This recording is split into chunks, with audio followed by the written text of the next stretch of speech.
the subject that I started listening to age 25 that revolutionized my whole life, from my mentor, Mr. Earl Schoaf. Here's an interesting subject. Just jot it down now. It's called enlightened self-interest. Enlightened self-interest. It's a fascinating study to study the idea of self-interest. But just make this note, all of us, have self-interest. The key is for it to be enlightened so that everybody wins and no one loses. Our first interest is to survive. What does it take to survive? Our second interest is to succeed. What does it take to succeed? What does it take for me personally to survive and to succeed? Can I legitimately be interested enough in the things that help me both succeed and survive? And here's what I discovered. The answer is yes. It's possible to exercise self-interest, but to do it in such a way that no one loses, everyone benefits. Key phrase. Life was not designed to give us what we need. Life was designed to give us what we deserve. We do not reap a harvest in the fall because we need it. We reap a harvest in the fall because we deserve it. Not necessarily from a moral standpoint. Of course, there are some moral laws as well, spiritual and moral laws.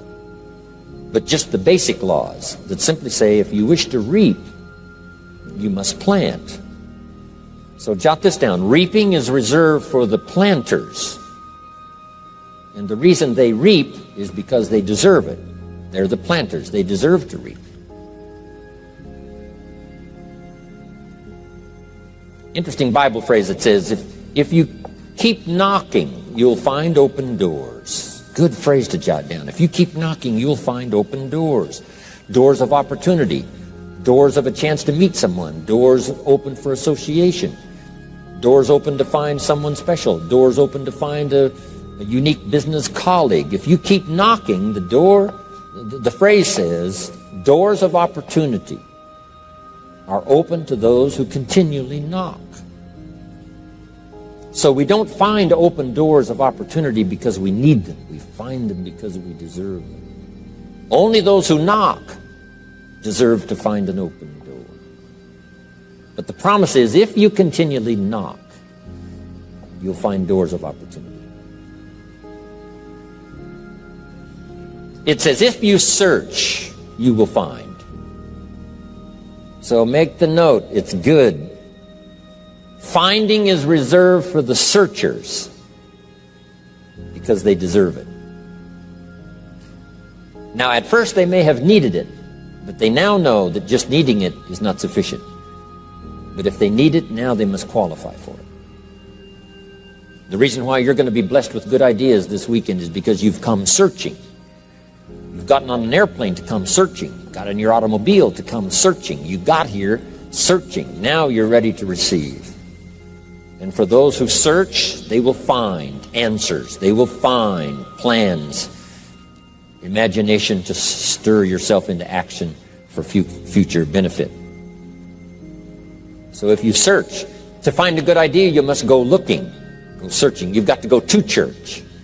You've got to go to class. You've got to go to the seminar. You've got to go to the library. You've got to go to the books if you wish to find.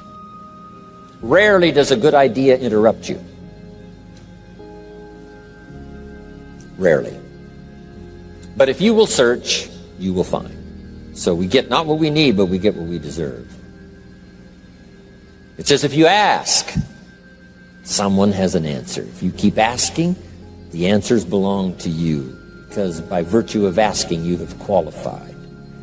So we don't get what we need, we get what we deserve. The mother on welfare should be taught in some small manner that hopefully she can begin deserving the welfare check. Not getting it because she needs it, but now starting to get it because she deserves it. If the welfare worker says to Mary, Mary, I brought a bucket of paint and a paintbrush, and the next time I come, if the door is painted and the fence here in front is painted, I give you the check for $450. Not that painting the door and painting the fence is worth $450. It's not worth that much, but it is the beginning of the process. So make that note. I want to begin the process of deserving. What would that be? What process should I begin engaging in to deserve good health, to deserve a good relationship, to deserve prosperity, to deserve an enterprise, to deserve the opportunity to build a city? What must I do to begin the process of deserving? So now the welfare worker comes back and the door is painted and the fence is painted, and now Mary gets the $450 to help take care of her children, not because she needs it, but because she's beginning to deserve it. Then the welfare worker thinks of some other project. She said, Mary, if these weeds are gone and this little garden is cultivated, when I come back, now that the door is painted and the fence is painted, if the weeds are gone and this little garden is cultivated, you get the $450. And step by step, a new life is emerging, learning the process of deserving it, not just needing. We teach our children at home, right? Child says, I need $10. So that language doesn't work here. There's plenty of money here, and the vaults are full. But to say I need $10 is not how you open the vault. So the child says what? Wow, how can I get that $10 that I need? So here's what they learn to say. How could I earn $10? Now the vault opens up. Now the money starts to flow. How could I earn $10? What could I do to earn the money? Not to get the money because you need it. Maybe you need the money. That's, all of us have needs. But here the key is to figure out how to open the vault, how to open the bank, how to open this unbelievable flow of resources to come our way. And here's the key: to deserve it, not to need it. You can't walk out to the field and say to the field, I need a crop. Here's what the field says. Here's what the ground says. Who is this clown that brings me his need but brings me no seed? So jot that down. Take your seed to the marketplace, not your need. Don't disclose your need to the marketplace, only your willingness. We'll talk about that a little later today. Because the marketplace is not interested in your need, but they are interested in your seed. They're interested in your willingness to work. They're interested in your disciplines. They're interested in your eagerness. They're interested in your vitality and your work ethic. That's what the marketplace is interested in. Not your need, but your seed. Okay. We get what we deserve. Old Testament God says, if you'll move toward me, I'll move toward you. See, that's how you get those occasions to meet God. You must make the move. God could say, you don't move, I don't move. You say, well, that's arbitrary. Well, when you're God, you can make it that way.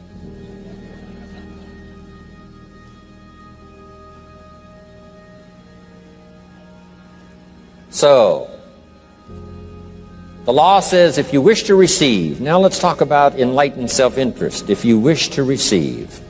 And we would call the wish to receive self-interest. So, the law says if you wish to receive. Now let's talk about enlightened self-interest. If you wish to receive. And we would call the wish to receive self-interest. But if it's enlightened self-interest, here's what it says.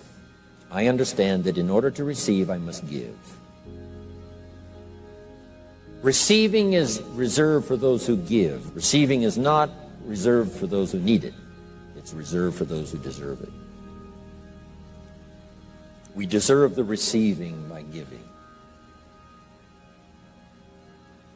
In fact, there's an extraordinary phrase in this little context, and here's what it says. It's better to give than it is to receive. Now, the uneducated person would find that difficult to ponder. Why would it be better to give than it is to receive? So let me give you one of the better phrases for the day. Here it is. Giving starts the receiving process. So of course it's better to give. than it is to receive. How much receiving do you wish? You must start the giving process.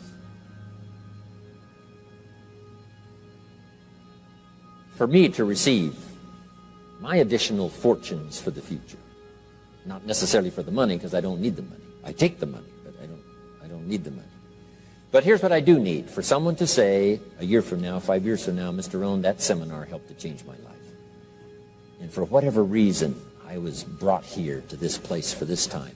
And later someone says that. See, to receive that kind of thanks, it's unbelievable. Here's what you cannot buy. That kind of thanks. You can't buy it with money. You have to earn it.